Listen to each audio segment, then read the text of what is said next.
மிகப்பெரிய போஸ்ட்போன்மெண்ட் அப்படின்னா தள்ளி போடக்கூடிய பழக்கம் உங்களுக்கு இருந்ததுன்னா அது வந்து என்ன ஆயிரும்னா டிப்ரெஷனை கொண்டு வந்துடும். இன்னைக்கு செய்வேனா நாளைக்கு செய்வேனா நாளைக்கு அப்படின்னு சொல்லி தள்ளி போடக்கூடியது. அதை வந்து நாங்கள் என்ன சொல்றோம்னா, தள்ளி போடுறதுங்கிறது வந்து நீங்க ஒரு விஷயத்துல வந்து உங்களை கொண்டு போய் அங்கே சேர்த்ததுல உங்களுக்கு ஏதோ தடை இருக்கு. நேரத்தை மேலாண்மை பண்ணவே முடியாது. நம்ம அறிவுத்தை மேலாண்மை பண்ண முடியும். புரியுங்களா?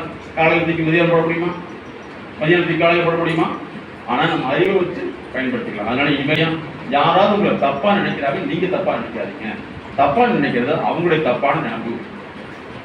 அந்த நினைப்பு நீங்க காரணம் அல்லவே இல்லை. நீங்க மனிதனுமே வந்து தன்னை முன்னேற்றிக்க முடியலன்னா அதுதான் நோயா மாறும். அந்த சரியான நட்பு வட்டத்தில் வந்து தேவையில்லாத டிஸ்கஸ் பண்ணக்கூடாது. டாக்டர்கிட்ட சொல்ல வேண்டியது டாக்டர் சொல்லணும். அவங்ககிட்ட போய் சொன்னீங்க என்ன ஆகும்? பிரச்சனையா மாதிரி குடும்ப பிரச்சனைகளை இந்த ஷேர் பண்ணணும்னு சொல்றாங்க பார்த்தீங்களா? அங்கே மட்டும் செஞ்சிடாதீங்க. ஏன்னா நாங்கள் டெய்லி வந்து ஒரு 10 கேஸ் பார்க்குறோம். சில வீட்டில் வந்து குடும்ப பிரச்சனை இருக்கும், ஹஸ்பண்ட் ஒய்ஃப் ப்ராப்ளம் இருக்கும். இதை போய் பக்கத்தில் இன்னொரு ஃப்ரெண்டுன்னு சொன்னால் அந்த ஃப்ரெண்டு அவங்க ஃப்ரெண்டுன்னு சொல்லி கடைசியில் வந்து வேற ஒரு ஆள் சம்மந்தம் இல்லாமல் கான்டாக்ட் பண்ணணும். இதில் பாதிக்கும் அவங்க மாற்றி பிரச்சனை உண்டாக்கிட்டா அந்த பிரச்சனை தீர்க்கறதுக்கு இன்னொரு பிரச்சனை. அதனால வந்து எப்பவுமே நல்லா தெரிஞ்சுங்க, ப்ராப்ளம் சால்விங்கிறது வந்து மனிதனுடைய பேச்சு, நடத்தை, செயல், சிந்தனை இதுதான் இருக்கு. அதை சரிப்படுத்திட்டோம்னா எல்லாரும் சக்சஸ்ஃபுல்லா வர முடியும். வந்து மேக்ஸ் வழினா மேத்தமெட்டிக்கல் டிசார்டர், அது வந்து டைகால்குலியான்னு சொல்லுவோம். ரீடிங் இல்லைன்னா டிஸ்லெக்சியான்னு சொல்லுவோம்.